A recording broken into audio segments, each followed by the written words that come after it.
So, younger college football fans will explain this to you right out of the gate that there would have been a place in time back not that long ago, actually, considering the news that came out this week, where we would open up the show and we would probably focus the next 60 minutes, most of it talking about a bowl game, especially against the likes of Florida State. We would actually, that would be most of the excitement and most of the attention and the focus. But no, it's the transfer portal, of course. So we will address that and anything else that you have questions on. As you know, the deal here. OU Sooners Live every Wednesday. Leave those comments and questions there in the chat. Consider contributing. We've got the super chat available, of course. And Jason Ray's here to make it all work. 93 consecutive weeks. Jason, how you doing? Yeah, it's funny, Mark. I mean, I'm doing good. I'm doing good. It's funny, as you mentioned, it's this time of the year, especially for programs like Oklahoma that they're inheriting a first year staff, a first year new head coach, and just the makeup of what's going to happen over the next 2 or 3 months, even more so, even longer when you look at kind of what happens after spring. Because there's this period where the transfer portal just goes absolutely nuts when it opened on Monday, but then there's another period after spring ball when some of these kids don't kind of like where they're at, and you've got another influx. So it'll be a very interesting next few months, and in some regards maybe even busier than the regular season, just in terms of of news and things like that. So yeah, it'll be fun to watch for sure. Yeah, masked all the time. Once college football season's over, what do you do? Yeah. In a lot of ways, it's busier. It It's is. busier. Recruiting, transfer portal, coaching changes all over the place.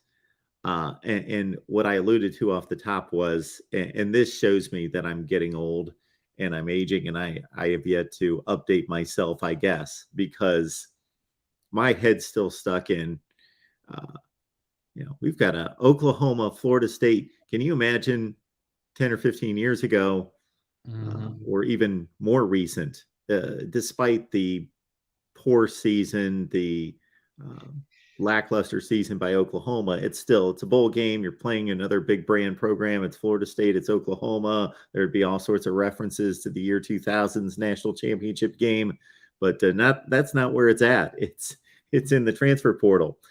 So we'll run through the names, and Jason, just a few minutes ago, I was going through the names, and it's not so much that outside of Theo Weiss, whom we talked about last week, guys that are uh, going to be losses from any type of huge production standpoint, but it's more just the volume and maybe the bigger narrative of what's going on with this program and where Brent Venables is headed, and also the missed opportunities, the guys that, as we merge this with recruiting and the recruiting cycle, and we'll be discussing the next few weeks as we head toward National Signing Day on December 21st. It's, that huge expectation of those players that signed just a year ago or 2 years ago that had all these shiny numbers next to their names in terms of their recruiting ratings and rankings and stars next to their names that never will fulfill that, maybe at all, and certainly not at Oklahoma. And Clayton Smith is first and foremost, in terms of the guys that come to mind, that there was a lot expected, and certainly he could go on to have a great career, but it's not going to be at Oklahoma.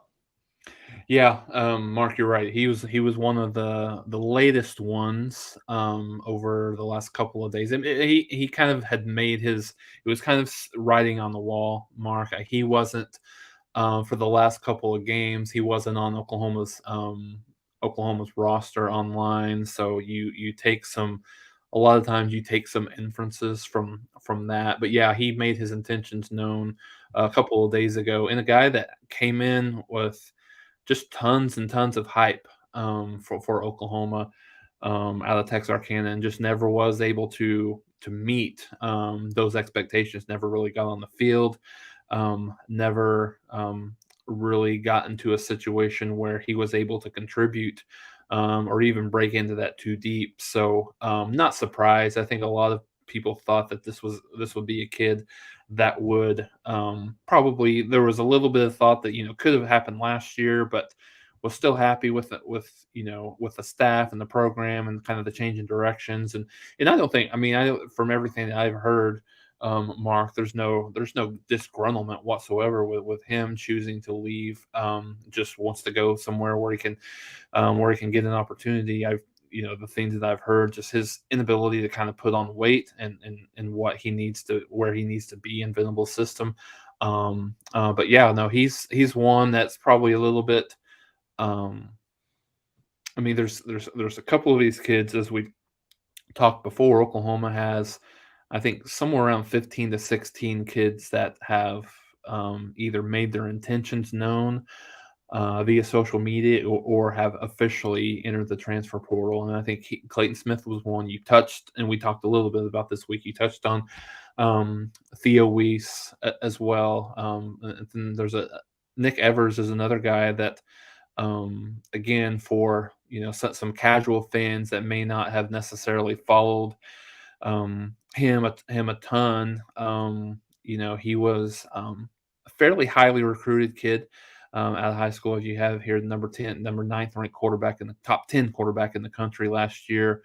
But just never was able to get on the field. Even situations against Texas, where we know Oklahoma was just in dire straits from a quarterback perspective, with Davis Bevel just not really getting it done, and he wasn't able to to kind of get on the field. And these kids, Mark, these big 4 or 5 star kids, if they don't get on the field year one, they're looking around, and just the mentality has changed. However however you feel about it, one way or the other, doesn't negate the fact that the mentality has changed from a lot of these kids. They're not willing to wait more than, and some more than a year, some more than a couple of years. And certainly with Nick, certainly bringing in Jackson Arnold, and kind of what the hype he has coming in, and where he's rated and what that looks like. And then potentially Dylan Gabriel still possibly coming back, has played into that a little bit as well. But not extremely surprised. And so this is a with with the transfer portal, it's these are new terms, right? But there's kind of a term that's kind of catching on across the country, and no different at OU, which is called processing. And really Oklahoma's been through with it, with the exception of a few of these kids going through the processing timeline, life cycle, however you want to put it. And where just very blunt, I think, conversations have to happen at some point, if the head coach and position coach feel like this is an individual that's not necessarily good enough to be, from a talent wise, be at Oklahoma. Then they're you know essentially, like, not pushing them out the door, but suggesting that they that they look elsewhere. And so, like I said, I mean, it's very evident with the number of kids that have hit the portal in day one, and then obviously it's continued over the next few days, the next couple of days here. Initially within this portal, but it's going to be crazy, just the number of and for me, Mark, I think the number of kids that are, and I'm just if you just look at the quarterback position, the number of kids that were starters either the full season or partially this season for FBS programs that are, electing to go into the portal. Now, some of them you can kind of understand with coaching changes and things like that, maybe going a little bit different direction offensively based on where they were recruited to, and things like that. But some are very interesting, to say the least, on what's in the portal. And the just generally speaking, then we can obviously move on. But I think traditionally rebuilds take 2, 3, 4 years. But now with the transfer portal, I mean, look at what Dion's going to be able to do at Colorado. They're gonna. I would be surprised if they don't build a bowl team out of what was one of the worst teams in Power Five, maybe the worst Power Five team in the country this year. And so you can get a lot better from one year to the next. And I think that's what this Oklahoma team is probably banking on, is the ability to, through recruiting in the transfer portal, to get significantly better from a talent perspective than where they were this year. Talking Sooners with all of you each and every Wednesday. It's at 11:30 Central Time. And, of course, bring some folks with you. If you enjoy the conversation, others will as well. Jason's here to take your comments and questions. We'll talk Oklahoma football, transfer portal, National Signing Day, bowl game against Florida State. How does that one strike you in regards to a bowl slot and opponent? The one thing I'll say, Jason, I'm sorry, before you start, is unfortunately we can't be as reliant on these bowl results as we were at another time in history, because that's what I always enjoyed, was you get all the conferences to play each other and you've got 7, 8, 9 results for a particular conference against all the other Power 5 conferences. Well, and they're like seeded games. It's not like Oklahoma scheduling Nebraska. You don't know how good Nebraska is going to be 5 or 7 years from now. Then they show up, and especially in 2021, Oklahoma is the best team in the Big 12 or close to it, and Nebraska is not that. And so it's difficult to judge. It's not a fair or like-seeded game, but in the bowl games, you get like-seeded games. So if we didn't have opt-outs and other things to consider like that, then we could get a good read on these conferences. But because of some teams showing up healthier and being able to retain their players more so than other teams, it's tough to get a gauge on it. But the other thing that struck me is, of course, Oklahoma is coming off a 6-6 season and just 3-6 in the Big 12. And Florida State, you could argue, could be the second best team in the ACC. So they're certainly playing up in seedings against an ACC opponent. Yeah, you're right, Mark. And I think, to your point, I think Florida State, especially down the stretch, was I would agree with you, probably the second best team. North Carolina kind of limped into the ACC championship game, weren't playing real well at that time. Had lost, I believe, the last 2 games heading into the ACC championship game. So not I don't know if anybody even cares anymore about this from an Oklahoma perspective, but I don't love the matchup for OU. I think for a variety of different reasons. Jordan Travis announced the other day that he was coming back to Florida State, which obviously means he'll play in the bowl game. And so I think him as really, I would view him, Mark, as at the very least, maybe a top 15 quarterback this year, in college football. And so, in Oklahoma's going to have Eric Gray has already opted out. He's decided to enter the draft, so he's not gonna play. Oklahoma's best offensive lineman, Anton Harrison, same situation. He's not going to play. And when you look at some of the guys that have left, particularly when you look from a wide receiver perspective, when you're looking at Theo Weiss, not there. It's just not a great matchup for Oklahoma. But it's interesting. Some of these, obviously, these non-playoff related bowl games, and even some of the, to a certain extent, some of the New Year's 6-day bowl games. It's all about mentality, right? Oklahoma fans always go back to the few years ago when Oklahoma beat Alabama in the Sugar Bowl. It's all about it's mentality, and it's all about where what your interest is in playing in the game. So again, I don't know that you'll necessarily know that until it happens. I would say that Oklahoma probably doesn't have as much interest in the game maybe than as Florida State did, just based on how Oklahoma finished the season, and just the expectations based on what they were at the beginning of the year here. So, but yeah, I know we'll talk about it leading up to it, but I don't. It just doesn't appear to me on the surface that's going to be a great matchup for Oklahoma, particularly with who's already opted out. Yeah, all signs point in Florida State's direction. If this was just a game that was going to be played in the regular season, let's say at the end of the season, all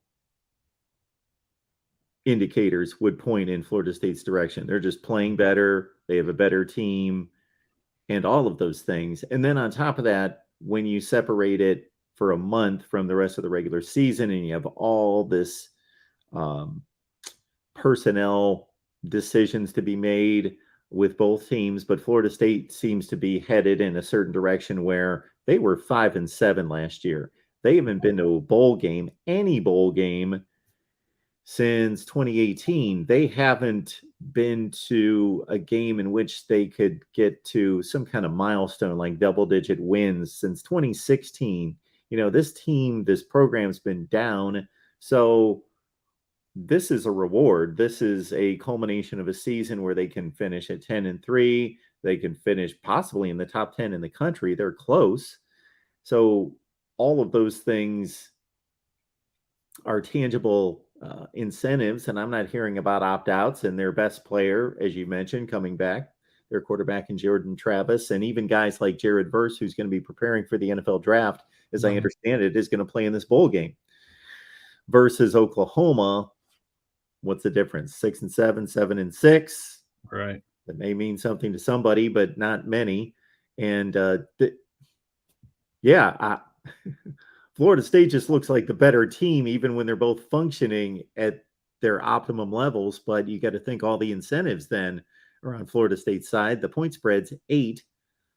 I don't know that I wouldn't jump on that, but that's where we stand right now. And unfortunately, these bowl games have been diminished. We used to have the conversation, let's say 10 years ago, to your point about the Sugar Bowl between Alabama and Oklahoma, where it was more about, well, everybody's playing, just who cares, who's invested, who's working hard, who's focused. It was more of an intangible trying to guess. Well, that's still in play, but now it's all they got 6 players out and they got 8 players out. And we've just had to deal with that in the last 5 years or so. Mm-hmm. So regardless of how little people care about it, people will tune in. It will get a good TV rating. I can about guarantee that. Oh yeah. Well, I mean, to your point with the 2 brands, right? With Yeah. Oklahoma and Florida State, and all's not lost. I mean, Marvin Mims, all signs point to him playing in the game.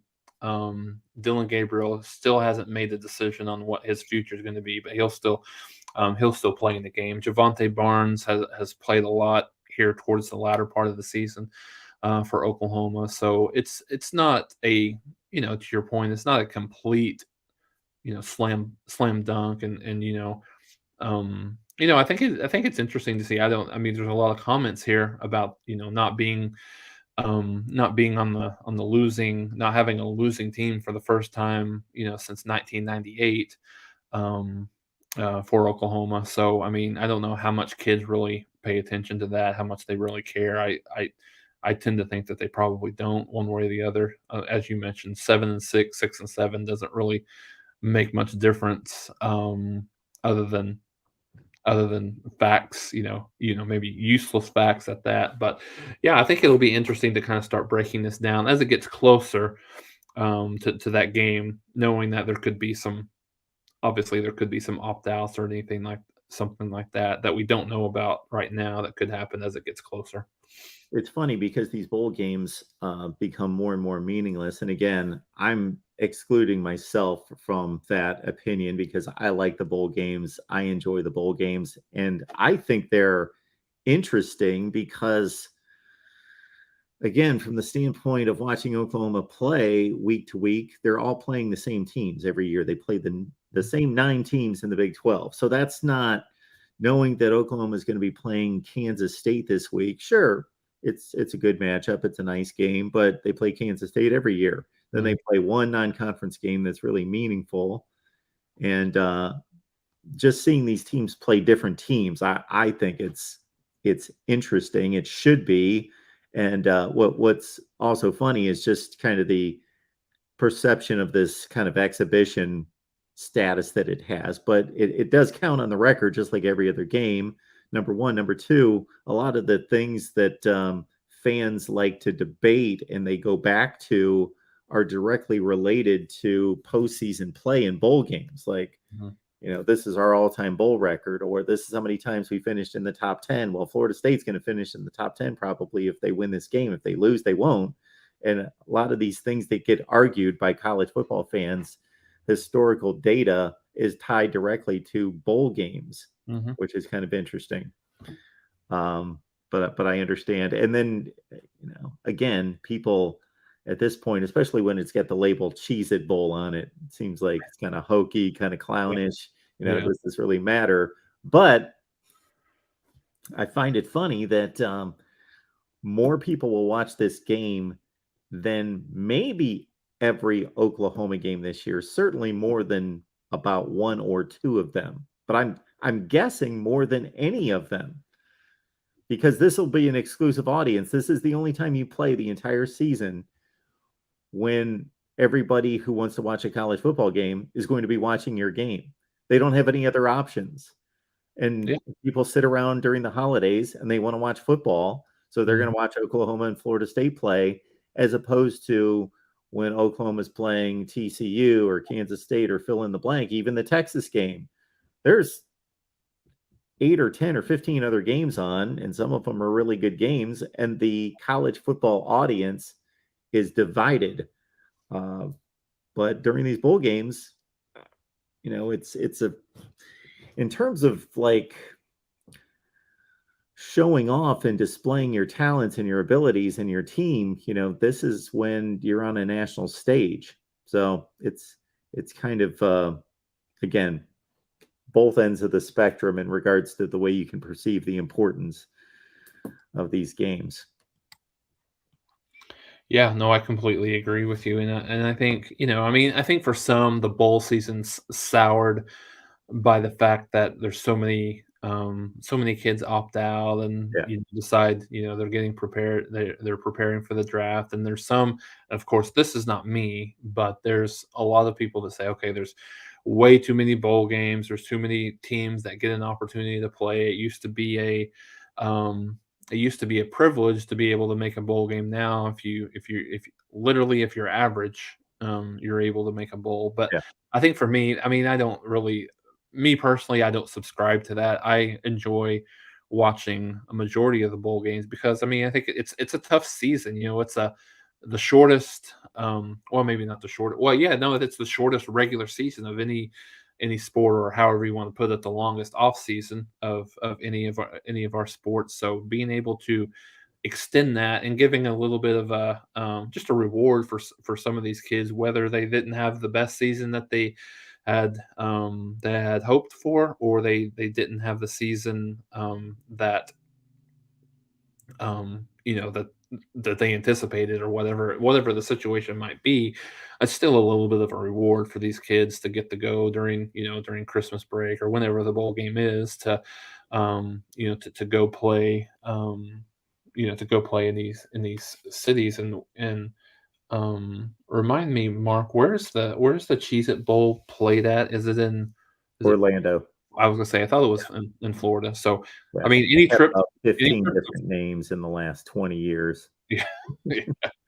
Well, I posted I'm sorry, Jason. I posted a preview video if anybody wants to check it out. I kind of, went through the Florida State offense and defense in Oklahoma and metrics and that sort of thing and comparisons. And I ran down the various,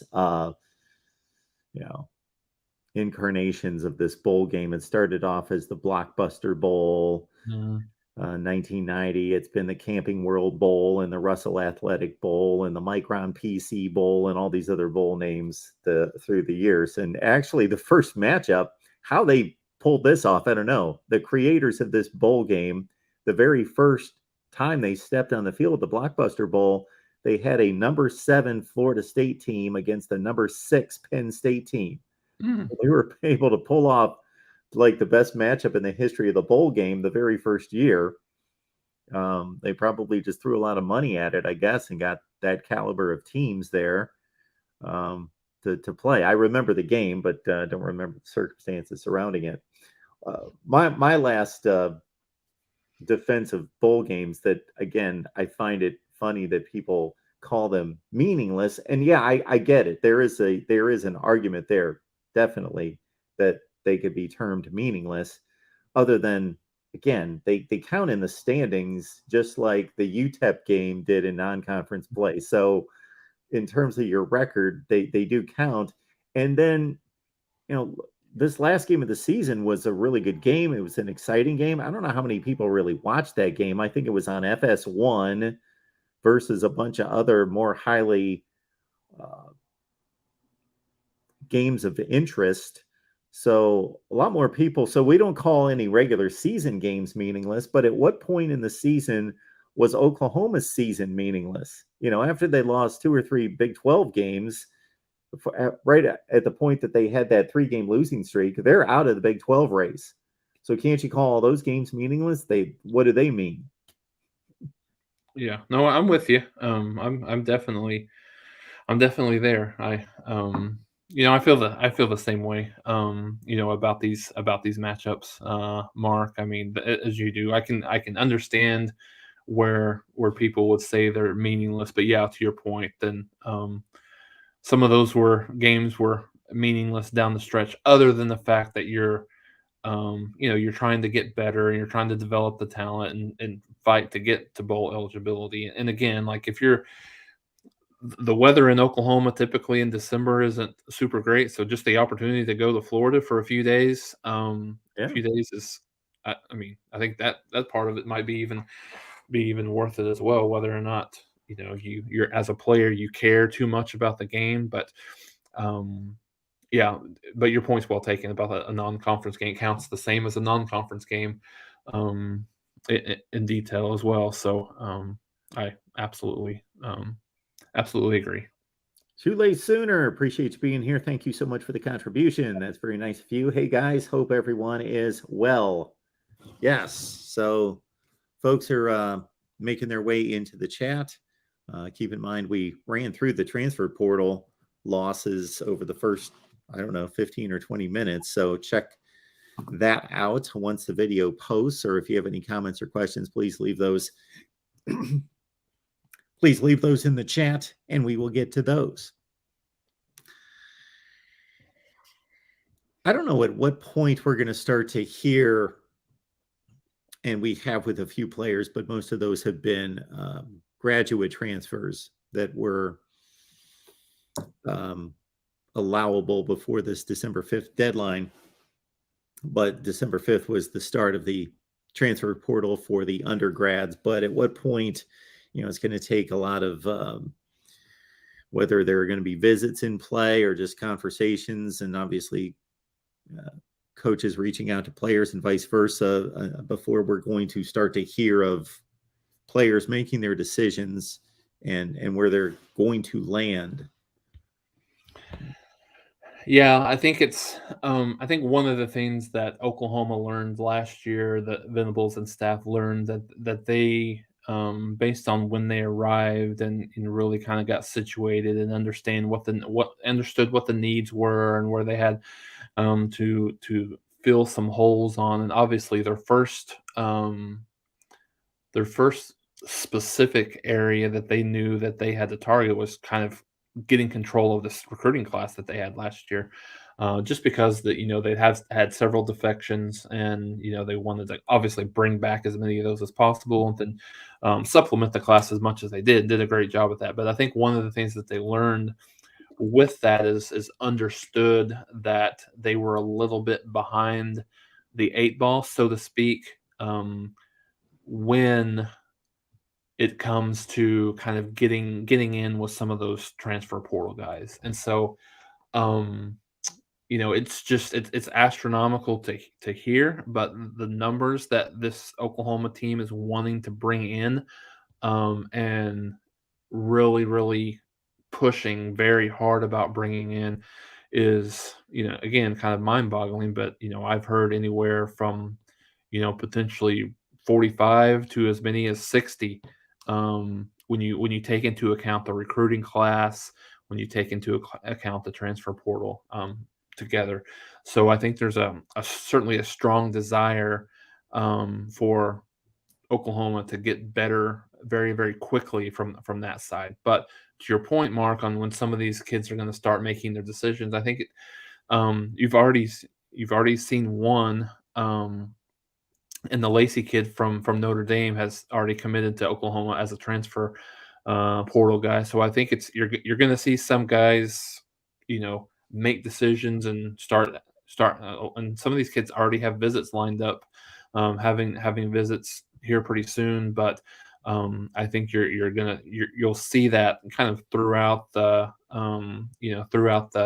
next month or so, because I think, obviously you as a staff member, as a coach, you would want to get those kids on campus just as soon as you possibly could, as you can, as it, kind of coincides with the early signing period on the high school side here, as December 21st, and obviously going into the January timeframe as well.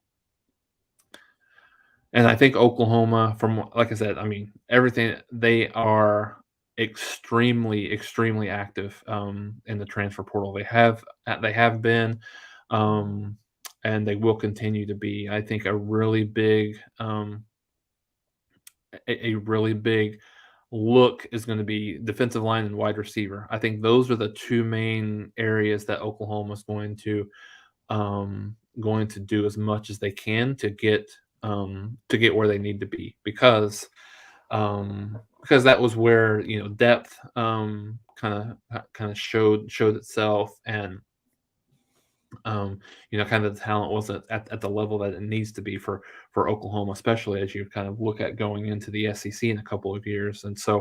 Um and so yeah, it's going to be very interesting. But there's going to be, I mean, almost every position for Oklahoma, Mark. You're gonna look at guys. They're certainly gonna have to get a quarterback, right? Because you've got Jackson Arnold coming in, but um, you've got two that have left, and Ralph Rucker and Nick Evers. And I don't know at this point if Davis Bevel is going to be one of those guys that gets processed eventually, or what it looks like. But yeah, they are.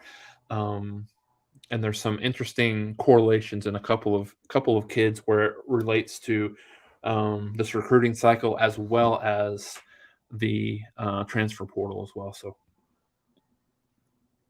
Yeah, so you hit on my next question, which was going to be which positions would you prioritize in the transfer portal? So Shoelace Sooners asking about the McCullough family. So you've got the 2023 prospect who had originally committed to, I believe, Cincinnati. correct. They Yes. could be flipping or has flipped to Oklahoma. He's not completely flipped, but there is a strong indication that he will. He'll be on campus this weekend for Oklahoma, and so I think he's a kid that there is a lot of projections already that he's going to flip. 6'2", 200 pound safety from right there in Notre Dame's backyard in South Bend, Indiana. So as you mentioned, committed to Cincinnati already as well, and it's another safety target for Oklahoma, again. And his brother, Dason McCullough, Yep. is was at Indiana this year. Was a freshman All-American for Indiana. He's hit the transfer portal, and he's already projected to go to Oklahoma. So this is, you see this a lot in recruiting, Mark, that people will say that, oh, this is a package deal. But I think this is one of those that very much is a package deal. So I think all signs really point to Oklahoma being able to get both of those kids, which would be great. I mean, both of them are 4 stars. One of them is fairly proven, just in terms of what he was able to do this year at Indiana, and then certainly another The other kid is a really good 4-star prospect, and in a position of need. Obviously, I mean, I think there's needs all across the board, right, as we talked about. But I think there's certain positions: defensive backfield, defensive line, wide receiver. Every in every position that Oklahoma will probably look at opportunities where they have them there. All right, talking Sooners here at the Voice of College Football each and every Wednesday, 11:30 a.m. Central. We appreciate all of you being here. We've got about 100 on the line. Bring some folks with you next week or for the remainder of today's show. Let people out on social media know that we're here talking Oklahoma football, whether that's on your Facebook groups or on Twitter and or directly. So, yes, we are sitting here on a Wednesday. So 2 weeks from today is National Signing Day. So we'll be in the thick of it 2 weeks from right now, talking about Oklahoma's class, which is still, I think, 6th or 7th in the country. Yeah, 7th right now. So how many hard commits do we have right now? We've got... I think there's 22, if I remember, 22 or 23. So while you're looking, I'll just kind of hit on a couple of guys that Oklahoma's still recruiting hard and still is going to be a signing day, probably a signing day, or at least very close to that decision. So Peyton Bowen, again, is always the kind of the center. Peyton Bowen and DJ Hicks are the two that are kind of at the center of attention, just in terms of exactly what they're going to do. So we'll start with Peyton Bowen. So again, like like I've been told and like I've heard, that I think Bowen is eventually going to flip and go to Oklahoma. There's been a couple from his camp. I think he's really liked Oklahoma from the beginning. I mean, it stands to reason that he really likes Oklahoma, just because of the fact that he is that he has continued to visit Oklahoma time and time again. So I think there was a level of kind of getting the family completely on board. From what I understand, I think that's happened to a certain degree. So I think Oklahoma is in a very, very good spot here. With recruiting and these kids, you never know, but I think Oklahoma's in a very good spot. As you mentioned, one of the see here, a 5-star kid, one of the best players in the country. He's a guy that could be an instant impact guy, and I think it can't be. There's a couple of things that can't be undersold. Number one, he's high school teammates with Jackson Arnold. I think is big. Two, his girlfriend has signed an athletic scholarship to play soccer at Oklahoma. So I think those two things are big when you look at Peyton Bowen. And since we're talking about DJ Hicks, he's a guy again that has been it's been weird with him and A&M. I mean, we've chronicled how A&M has struggled down the stretch. We've chronicled how we've talked about this, how many guys that A&M has put in the transfer portal. Their recruiting isn't solid right now. It could get that way, but I think Oklahoma's in a decent spot right here. I'm not saying that they're in a great spot. I think they're very much in the mix right here. I think it's Oklahoma. I think Oregon's in the mix as well, as well as Oklahoma. There's a certain bidding war that's going on right now with Hicks. And to be honest, if it's a bidding war, no one's going to match A&M. If that's truly the kids, and I don't think that's specifically the case with David Hicks right here. But if it's truly a bidding war, nobody is going to outbid A&M on any of these kids. Nobody. I'm talking about Alabama, Texas, no one. So I think what Oklahoma staff is kind of counteracting and with here, and the selling point is where they're kind of preaching development, because Oklahoma's defensive line developed and started to get a little bit better as the season went on, and he noticed that, and that's something that has really intrigued him. So again, he's going to be a signing day guy. I think that we won't find out. Could find out, but I think he's another kid that they'll wait on. Another one to think about is Tasuli Akana. He is a edge kid out of Utah. This is another one of those situations with with with Akana. Venables has been the lead recruiter for him the entire time. He doesn't typically, going back to his days, even here at Oklahoma, his days at Clemson, he doesn't miss on too many of these ones where he typically in every cycle he's got one guy that he really really wants and that he will target and so he doesn't those that he sinks his teeth into he doesn't miss on those. So had a really really good visit there. And I think he's going to be he's a guy he doesn't say a lot. He doesn't, he's not a big social media guy. So there's really only one prediction out there for him. And Oklahoma's got that one. But I think all signs seem to indicate him coming to Oklahoma. He's a number 14 in the 247 composite, number 14th ranked edge in the country, 4-star guy, very high 4-star guy. So I don't know at this point he could get to a 5-star, but as I mentioned, very high 4-star. A couple of other ones to keep your eye on. Damian Sanford. Again, he's a commit. He's already committed to Texas A&M.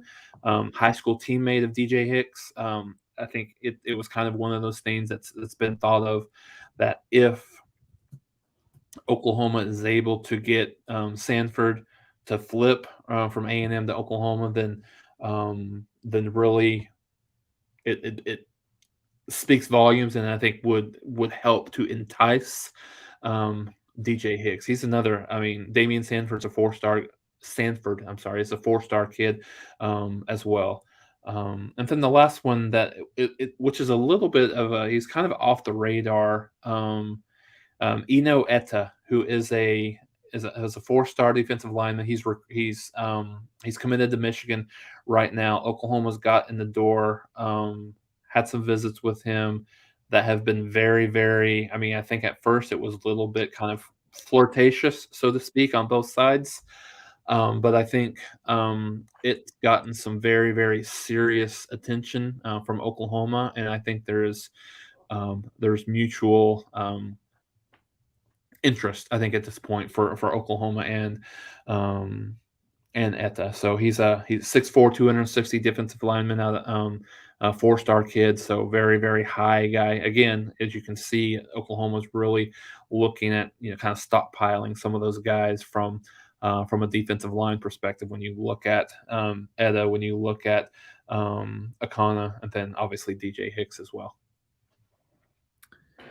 Yeah, the Texas A&M situation, I've been saying for years and years and years, I would love to see somebody that has a lot of time and expertise, because it would take all of that to re-rank the recruiting classes, let's say 5 years after the fact, because obviously my thought process at the time was because players outplay their recruiting rankings or they underplay their recruiting rankings, and to reclassify everyone and just see how the number 1 class truly fared, or the number 10 class, and re-rank all the classes. But now we've got a whole other component that makes the recruiting rankings even more suspect. And that's just not the actual ranking of the class, but how many of these guys actually stick around. And, it looks like Texas A&M's going to have a glut of players that just, made the recruiting class.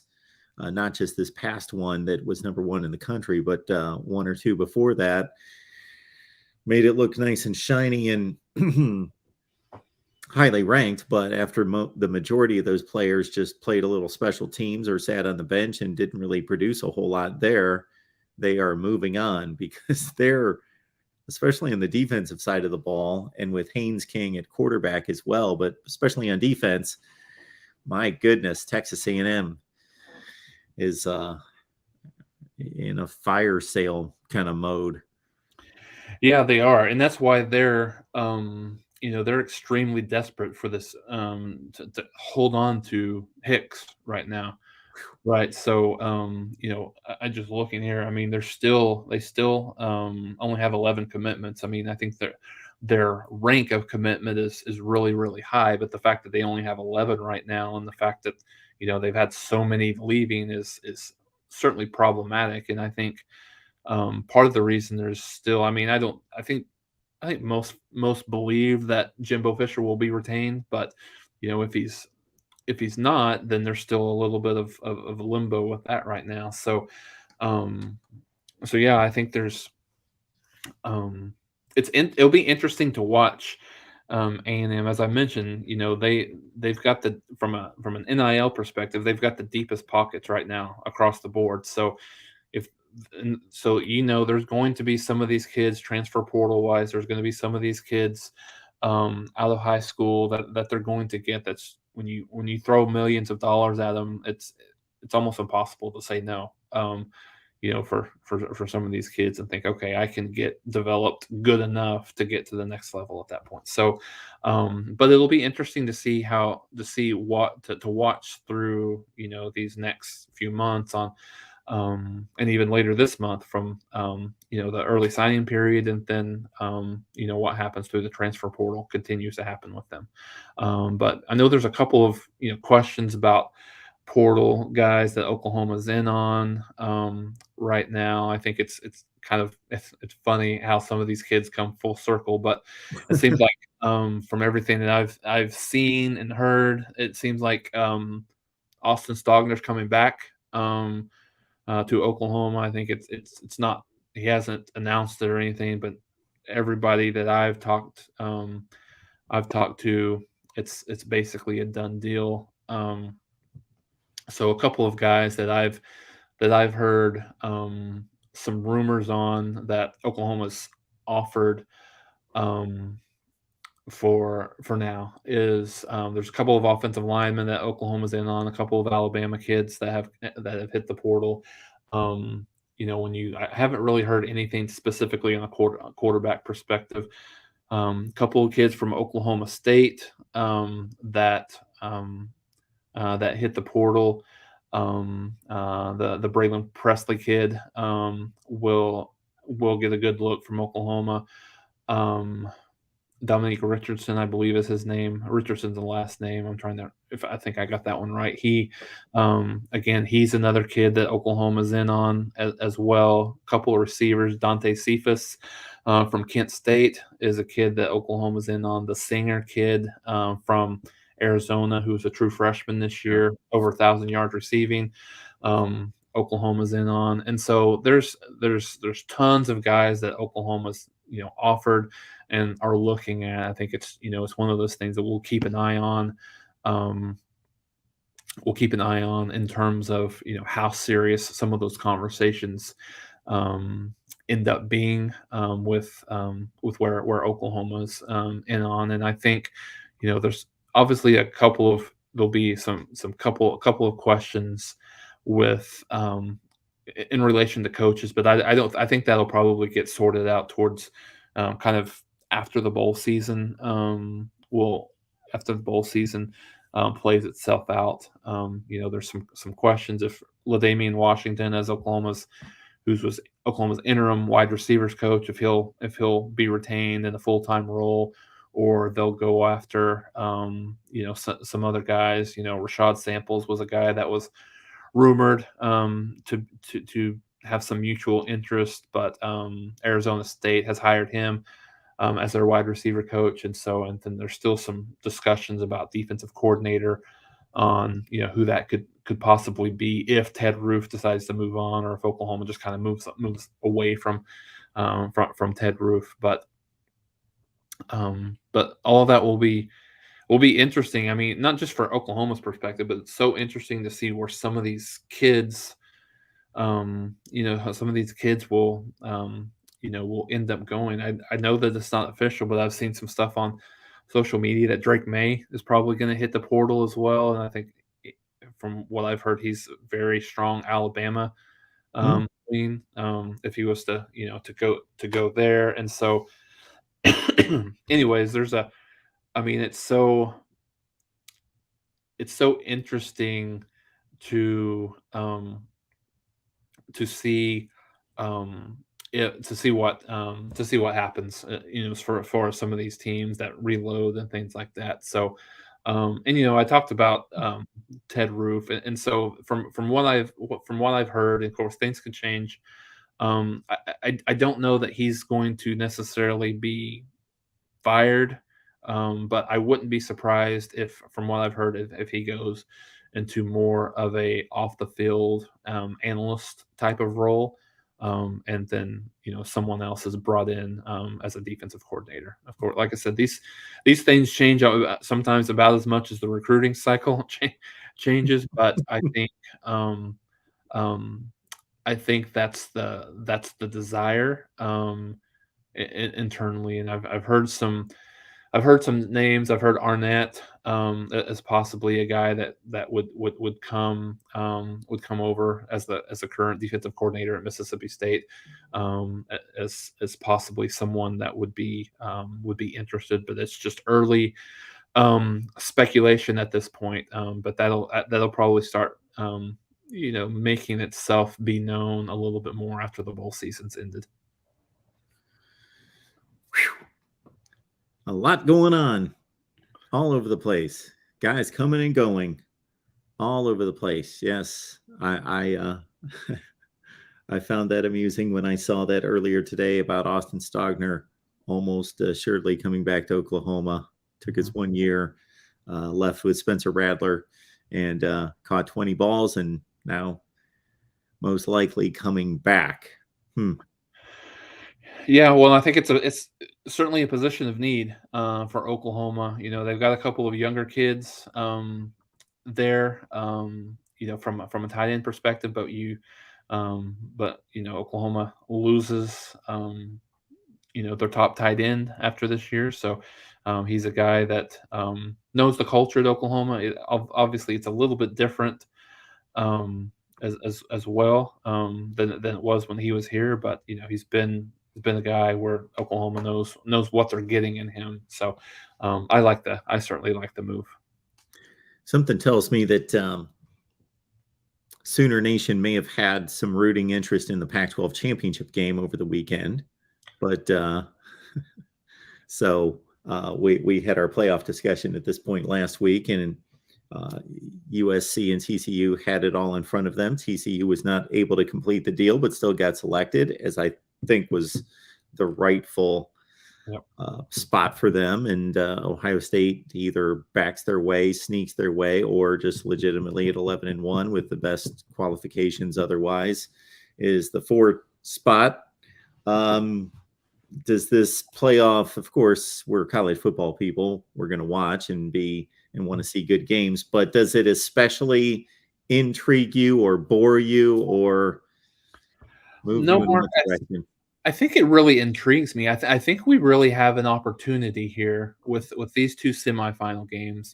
I think the outpour against an expansion has been okay. We have four teams, and these games have not, by and large, there's been some, but a large majority of them have not been competitive. There've been fairly large margins. I think both of these games have an opportunity to be very, very close. I mean, you've got, through a majority of the season, two of the best teams in the country playing each other, right? In Georgia and Ohio State, that at least from our watching interest, like at least me thinking that Georgia and Ohio State. So I think that's going to be an outstanding game. And then you've got Michigan that is playing really, really well at this point, but they're not as explosive as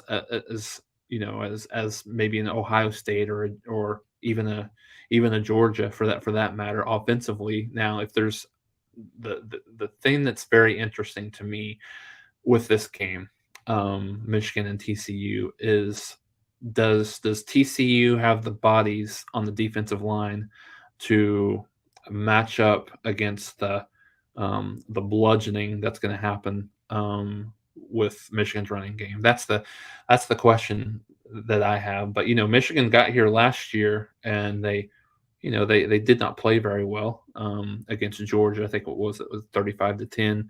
Lost somewhere in that neighborhood. But they've got a good defense, but as well, obviously. But I think if TCU can hold up marginally well on both the offense and the defensive lines, I think their skill position players are just as good as what Michigan has, maybe even better. Certainly, you like Duggan over theoretically over JJ McCarthy there. But I think that has an opportunity. I think both of these games have an opportunity to be really good. And before I get your comments on that, and it'll be interesting what this. And I just have to get on my soapbox a little bit on the Heisman thing. Now I get that Bennett was invited as probably more of a lifetime achievement type of thing, but I think it's a little bit of a disservice to what the kind of year that Hendon Hooker had, the kind of year, gosh, I'm missing a couple. Even Bryce Young had, the kind of year that some of these kids had, Blake where Corum. yeah, that's the yeah. Thank you, Mark. That's the other one that I was thinking of that has been really right there in that top 3 or 4 all year. And for Stetson Bennett to get invited, where his stats aren't, certainly aren't not even really comparable to what Hendon Hooker put up to what, obviously, you've got the two big ones in Caleb Williams and Max Duggan right now. But I don't know, Mark. I kind of like Duggan. I think his performance in that Big 12 championship game really, I think, won over some people. With kind of the what had came out with Caleb Williams and his little um, fingernail painting thing against Utah, and how that kind of came out with Riley still kind of a college football villain, and then you've got a kid like Duggan where he essentially willed his team to an overtime performance, and really just kind of his post game, just seeing how emotionally distraught he was. Not even, I mean, kind of not even really caring about the playoff. Really just invested in getting this Big 12 championship win for TCU, and not able to get it done. I think it'll be interesting to see what that looks like, but I think it will. It might his performance probably swayed some of that some voters, but I don't know if it'll be enough. Yeah. So the Big 12 again delivered the best championship game. Otherwise, the day of championship games was sorely underwhelming. Mm-hmm. Clemson blew out North Carolina. Not that anyone cared, but if you're into championship games, that was not a game. Michigan decidedly beat Purdue, just kind of slowly pulled away from them. It was never in doubt, although it was, Purdue stayed within range. And then, the Georgia game again, like the Big Ten championship game, a game that was anticlimactic, both because it wasn't competitive, but also because we knew Georgia was going to go to the playoffs anyway. I sent out a tweet at some point when it hit me early in the day. I think even before any of the games were played, I said, we could have 5 conference champions all miss the playoffs. Like if LSU would have beaten Georgia and Purdue beat Michigan, then you've got 5 conference champions and none of them make the playoff. That, I know it didn't happen, but it could have happened and would have happened had Michigan and Georgia lost. And then we get a bunch of lousy games aside from at noon, that Big 12 championship game. Now, I was glued to that game. I couldn't miss a play. It was great. I love a team like Kansas State. I love that program. I love just what they're all about. Mm-hmm. And you just had 2 teams that didn't have this. Again, this is not a knock against Ohio State and Georgia and Alabama, and just this, kind of, well, we're in the conference championship game. It matters if it's going to be an entry to the playoff, but otherwise it doesn't matter. And we've got bigger fish to fry. Just the Big 12 championship to those two schools and programs and players was just everything. And like you said, Max Duggan, after he played that game and gave it everything he had a remarkable game. And I certainly had filed my own personal Heisman Trophy to Caleb Williams before watching the Big 12 championship game, but I'm watching that thinking, this is a Heisman type performance right here with everything on the line, and not knowing that you may need to win this game to make the playoff. That's certainly what the talk was going into the game to a certain extent. And after losing the game, he was, yes, I think you used the word, distraught about not delivering a Big 12 championship. It was about, finally, at least in this one case, it was about winning the Big 12. It was about the conference championship. It was about taking care of business on that day and being that invested. And even hearing him the next day, I heard him interviewed, it must have been on ESPN during the selection show, even when they made the playoff. He was still upset, hurt, disappointed about not winning the Big 12 championship. He was more focused on that still. Yeah, it was a great performance. It was a great game, and it saved the entire day of college football. It did. Yeah, no, you're right. Yeah, so I don't know. It'll be interesting, but I think one of the problems that we see, I think, with this award, and I think you would agree, is we've got too many. I think there's too many voters that, number one, they send their ballots in too early. They don't Yes. wait for these championship games to happen. For one, and I think two, there's so many people that they pick the best player on the best team, Mm-hmm. and when you look at Stetson Bennett's stats, I mean they're not terrible by any means, but he's only thrown for 16 touchdown passes up until the championship game, and Mm-hmm. now he's 20. He's got 20 touchdowns and 6 interceptions, which, I mean, it's okay. I mean, it's not at Bryce Young's level. It's not at CJ Stroud's level. It's not at Hendon Hooker's level. It's not at Caleb Williams's level. So it's more about it. It seems to be he's and I don't know that I would say he's the. I mean, maybe he is not the best player that Georgia has, but the one that has the ball in his hands the most. Yeah. Yeah. So when it comes to this, the list of invitees to the Heisman ceremony, as soon as I saw that released, I clicked on whatever site, went down the list of players and saw, okay. And then I got to Stetson Bennett, and that one just completely threw me. I did not expect that. You could have said, name 5 players that are going to be the 4th selection to the Heisman Trophy ceremony, and I would not have gotten to Stetson Bennett. So, yes, and I got nothing against him. I actually admire his perseverance and staying at that program and battling the number of times that he's been sat on the bench and not won the job and been played behind other players, and JT Daniels comes in and all of that. I give him a ton of credit for his perseverance and leadership of that team, and he's won a national championship. None of that can be taken away from him, but he's not one of the 4 best players in the country. Yeah, no, I absolutely agree. Without a doubt, I don't think he's a very nice player, to your point, but certainly and on the best team, well, at least ranking wise right now. But yeah, I don't think he was deserving of that 4th spot. Absolutely agree.